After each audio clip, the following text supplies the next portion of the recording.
Саламатсыздарбы кыргыз тилин сүйүүчүлөр? Бүгүнкү өтүлүүчү темабыз туура тамактануу, ден соолукту чыңдоо. Адамдар ден соолугуна пайдалуу деген ой менен тамактанбай тургандыгы белгилүү. Тамак ашты тандоо жана колдонууда социалдык жана физиологиялык аспектилер чоң мааниге ээ. Мисалы, тамак гастрономиялык жана эстетикалык муктаждыктарды канагаттандырат. Тамак ичүү адамдардын ортосунда баарлашуу каражаты болуп калат. Тамак адамдын статусун билдире алат. Ошону менен бирге эмоционалдык жана символикалык функцияларды аткарат. Андан сырткары тамактануу адаттарына, ал үй бүлөнүн салттары жана ишенимдери, тамак аш азыктарынын өндүрүшү жана базарда алардын болушу, тамак даярдоодо ашкана аспаптарынын болушу, тамак даярдоо кесиптин массалык маалымат каражаттарынын болушу да таасир этет. Дүйнө жүзүнүн диетологдору туура тамактануу жана сапаттуу тамак ашка карата атайын мамилелерди иштеп чыгышкан. Алар тамак аш азыктарын тамактануу пирамидасында көрсөтүлгөндөй топторго бөлүп чыгышкан.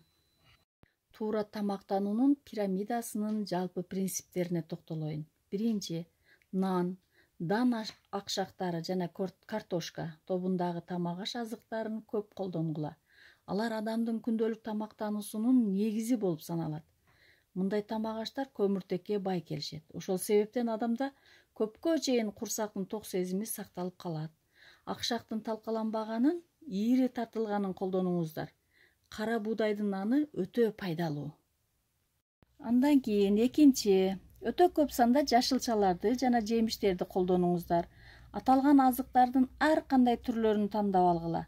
Алар жылдын кайсы мезгилинде болбосун, кандай гана түрү болсо да пайдалуу. Үчүнчү, сүт жана сүт азыктарын ченемдүү өлчөмдө колдонуңуздар. Колдон келишинче майлуулугу азыраак азыктарды колдонуңуздар. Андан кийин эт, балык, жумуртка тобундагы азыктардан ченемдүү өлчөмдө колдонсоңуздар болот. Ага окшош мисалы жумуртка, жаңгак, буурчактарды, жасмык жана горох сыяктуу азыктарды колдон келишинче ченемдүү колдонуу зарыл. Майлуу жана таттуу азыктарды эң эле орточо, өтө аз санда же бат-бат эмес колдонуңуздар жана курамында майы менен шекери аз тамак аш азыктарын тандап алыңыздар. Бул топтогу азыктардан өтө эле аз санда кошумча энергия алуу үчүн гана колдонууга болот.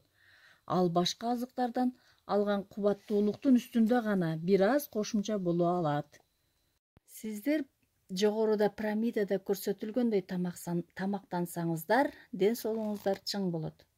Эгер видео жакса, лайк басып, комментарий жазганды унутпаңыздар.